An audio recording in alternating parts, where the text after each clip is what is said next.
Well, hello everybody. I'm out again for another night of astrophotography, and tonight's target is going to be the Cocoon Nebula. So, stay tuned.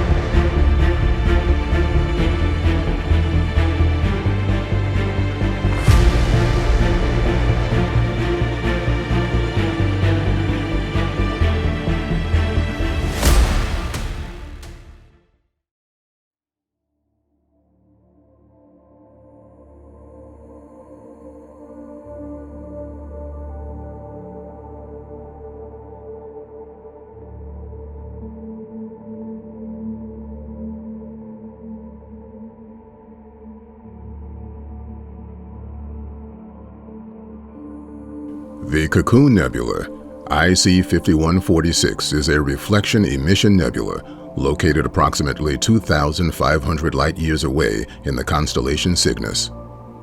With an apparent magnitude of 7.2, the nebula is about 15 light-years wide and can be observed in small amateur telescopes. The nebula is an active star-forming region associated with the young open cluster Colander 470.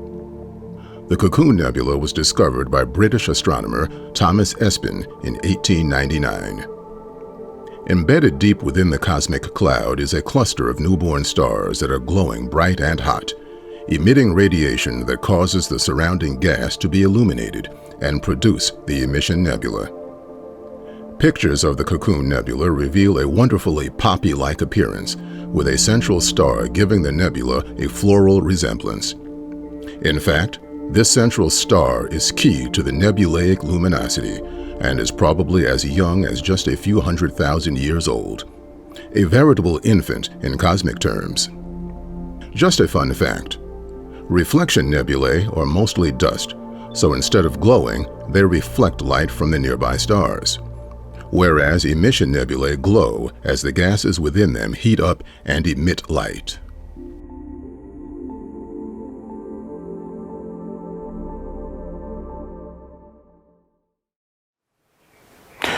Well, hello, and thanks for staying with me.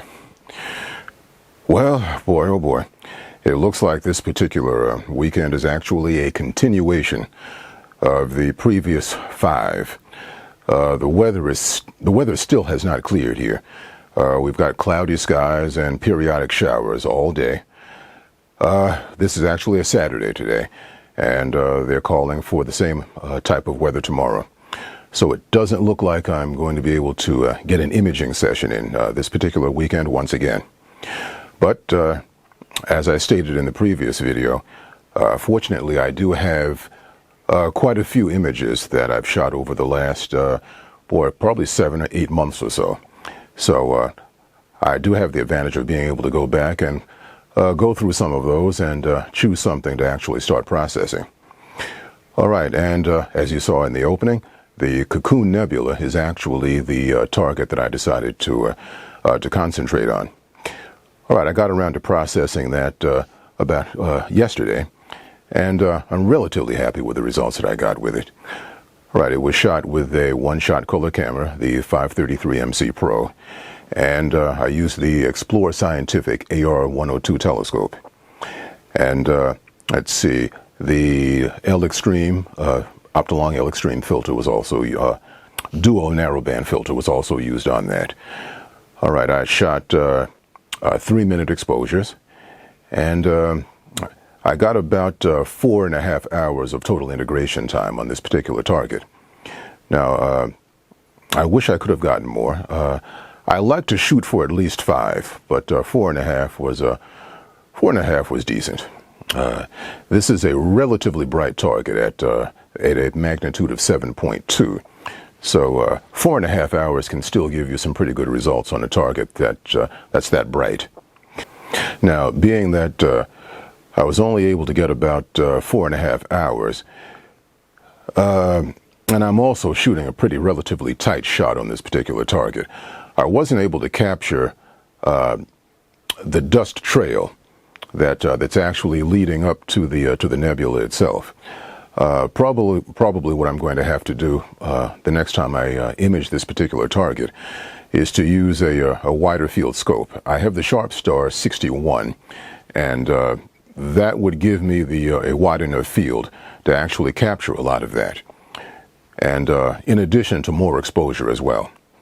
So 4.5 hours didn't quite do it as far as that was concerned, but I also have a relatively tight shot, so actually capturing those dust clouds really wasn't something that would have materialized like talking about in the final image anyway.